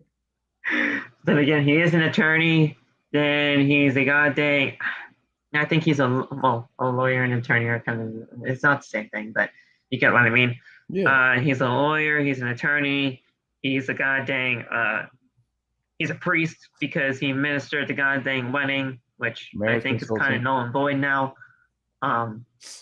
Marriage consultant, divorce consultant. Yes. He's just the best at everything. He's just everything, I guess. And I love the man, but he blocked me on Twitter, so get that. That's still funny every time you say it. It's funny. It really is, but then I can't change his mind because I can't even tweet at him. I can at him I can at his Twitter account all I want. He should have to see it. That's nuts. So I don't even want to go over this, bro. Why not? Because what happened next was atrocious. What are you talking about? The Lacey Evans shit. Oh yeah, no, that was really, really, really bad. 1, wake up. 2, work. 3, win. What the fuck have you won? She was just out there talking. I was like, "Would do something." She does not know what the fuck she's talking about. Do I respect the fuck out of her if all of this is true? Yes. But is this forced upon everybody? Yes. Like I understood. This is so forced. Thanks to troops, yeah, and then it started to unravel, and I'm like, "What are you? Why are you out here? Like just to thank the troops? Like you've been thanking the troops for 10 minutes. Like what? Do something else? Are you gonna do something else?" This is so forced, and apparently this is a heel promo. And she keeps saying that nut-ass statement, "I'm not better than anyone in the back." Stop saying that, please. You're delegitimate. You're putting yourself down by saying that. I'm not better than anyone else in the back, but they're not better than me. What? The fuck does that mean? And I don't know how the hell she's a heel because she didn't say a heel thing yet. Everything that she said, you can't bull her or you're a bad person. Yeah, no, this was a heel promo, bro. She's like, I'm a heel. Let's talk about my life. I'm like, bro, how am I supposed to boo you now? You just told me about your life. It's so sad. Let's talk about my drug abused daddy and how he walked out on our family. I'm like, that is very sad. That's a heel. I'm so sorry to do that. Like, that's a heel. I'm very sad that happened in your life. I don't want to boo you now. I'm sorry. I want to cheer you and hope you have success, but you want me to boo you because you're a heel, so I guess I'll boo you now after you just spilled your guts to me. What the fuck, bro? This is so forced upon, bro. Listen, like I keep saying, if all of this shit is real, I respect the fuck out of her. But you're not going to tell me whether I'm going to cheer or boo her based on this shit because it's so forced upon them. It's so forced upon us. Yeah. If I am going to cheer for you, I am going to cheer for you on your own merit, what you do in the ring, and how you perform. And that is in all aspects. Promo, in-ring, outside the ring as well. Facts. If I'm going to boo you, I'm booing you for those exact same reasons. Outside the ring, inside the ring, and promo work. That was not a heel.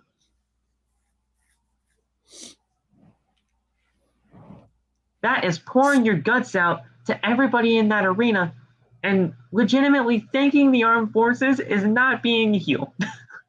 Yeah.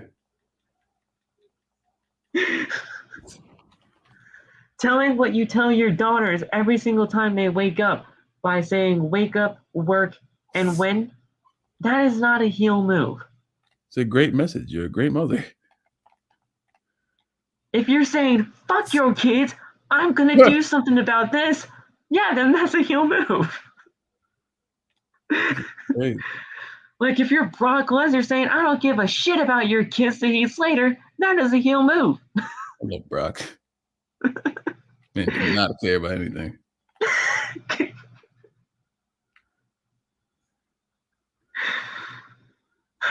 That is not a heel. Brock, man. So she gets in the ring. She talks about the armed forces, saying that she thanks them so much. A USA chant breaks out. Evans says that she appreciates the warm welcome back to WWE, and she is honored to have some servicemen and women here in the crowd tonight. She knows what they've gone through, and she thanks them. Now, Evans says, no, not booing. She's there. No one's booing at this point, guys. No one's booing. Evans then says, finding the courage to fight is hard. To change your circumstances is harder, but they have the ability to do so. We have what it takes. She wants her daughters to know that they have what it takes to wake up, work, and win. She might not be better than any of the women in the back, but but she is damn sure that they're no better than her. What does that mean? You tell me, bro. Makes no sense. You're contradicting yourself, honestly.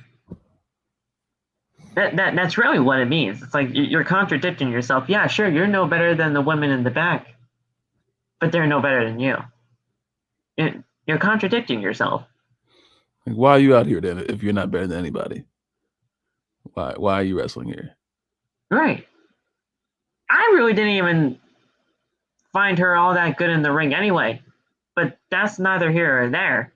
Like, no, it's here and there because she was no. Because she definitely wasn't the best. But I mean, I understood what her gimmick was, so I let it slide. This is just trash. This is not good. It's pretty much the exact same gimmick that she has now. It's just she's not calling everybody nasties anymore. Yeah. She was doing this whole thing about the whole armed forces and everything back then. To this level? It was pretty much this level, yeah. I barely remember it, so I'll take your word. I mean, she wasn't talking about her family and having a drug-addicted dad, but it was... Damn, son. She was pretty much doing the exact same thing. It wasn't to this extent, yeah, but, I mean, she had this whole military shit about her. So her gimmick is 2011 John Cena. If John Cena had no idea how to cut promos, yeah. Yeah. At least Cena. But John Cena 2011 knew how to cut promos, and he was doing everything with the armed forces. Yeah. But I mean, wasn't John a part of the whole thing too? What? Was John ever in the army or any part of that? No, I remember when he stood up on the table when Osama bin Laden died, and he went up there like he shot him. He's like, everyone, he's been compromised. I was like, oh shit. Because I know he didn't just do this out of just randomness. I thought he did. I felt like he didn't, but I don't think he was in the army. I felt like he didn't do that just on randomness. But if he did, then well, good for him, because he got that stuff over, and obviously you're gonna get that over with the army, military, and armed forces and all that stuff. Yeah. Then we had, I'm not calling it a championship contender match, because the thing is, the champion was not a part of the match. This is a number one contenders match. Yeah. and call it a championship contender match, but this is a number one contenders match because the champion was not a part of the match. Asuka versus Becky Lynch. Not a bad match by any means. I honestly think this was probably the longest match of the night. But I don't know. Maybe. If there's actual timestamps for all these matches, then we can probably check. But not a bad match by any means. We got a commercial break during this entire thing, but Asuka was the one to pick up the win, thank God.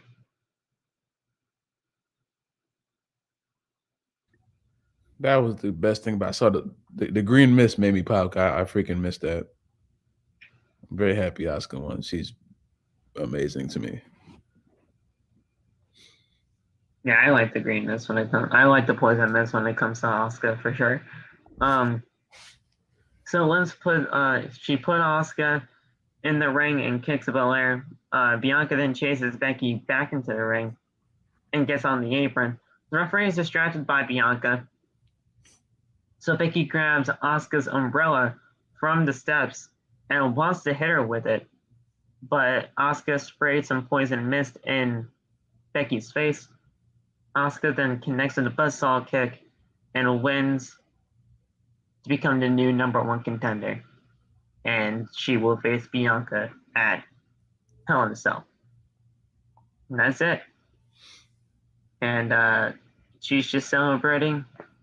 Bianca's just on the outside of the ring, looking at a new challenger. And that's it. That's Raw. It wasn't a bad show. It wasn't a good show. But at the end of the day, it's Raw.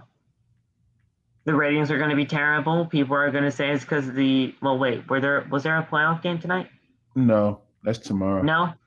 People are still probably going to say that. And yeah, it wasn't a bad Monday Night Raw by any means, but am I tired because of it? Yeah. Yeah.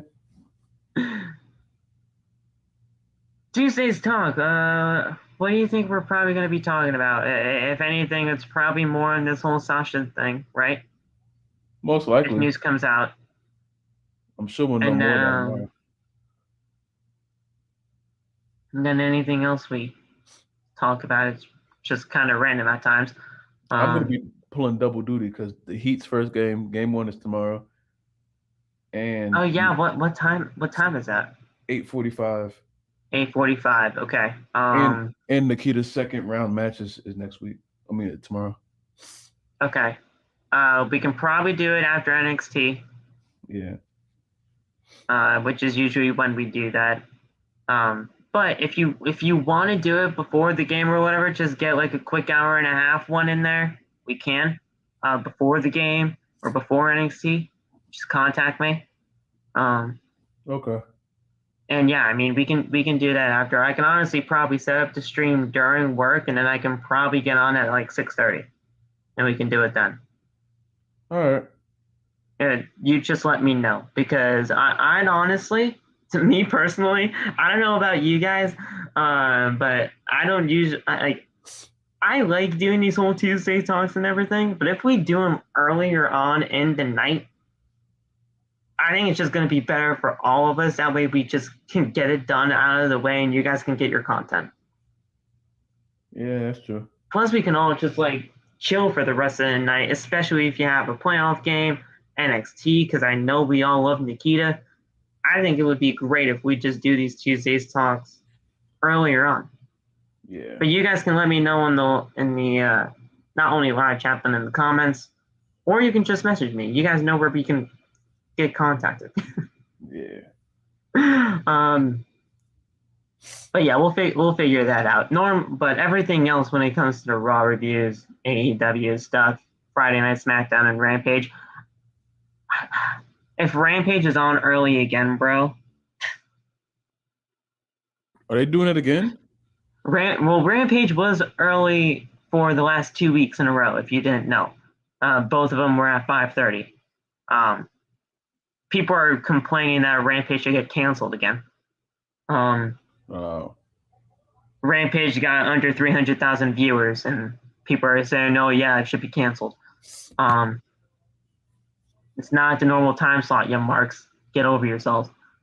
Nobody's watching Rampage at 5:30, most likely because you're probably getting home from work.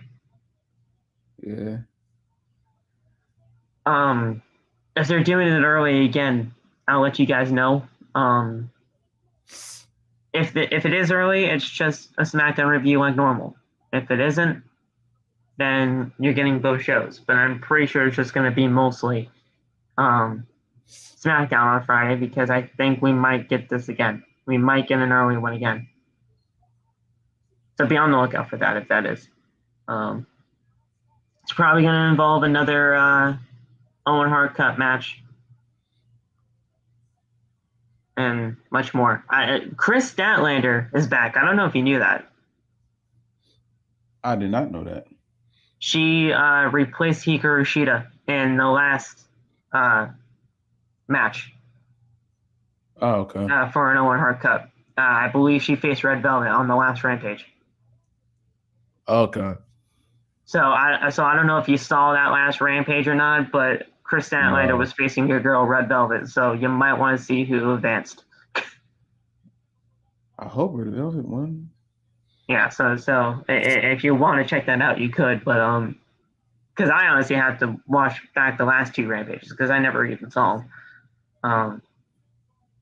I'm watching fucking TNA now. Did you know they're having a fucking one night only show where they're bringing back the TNA logo and they're bringing back the 6-sided ring and everything? When the fuck is this happening? I don't know. No one knows, but I was Lewis told me yesterday. Because I know Aces and Eights returned somehow. Yeah. This is like the beginning of it. They're gonna have a whole one night only, like bring TNA back. That's going to be insane. Like Aces and Eights is back, bro. Yeah.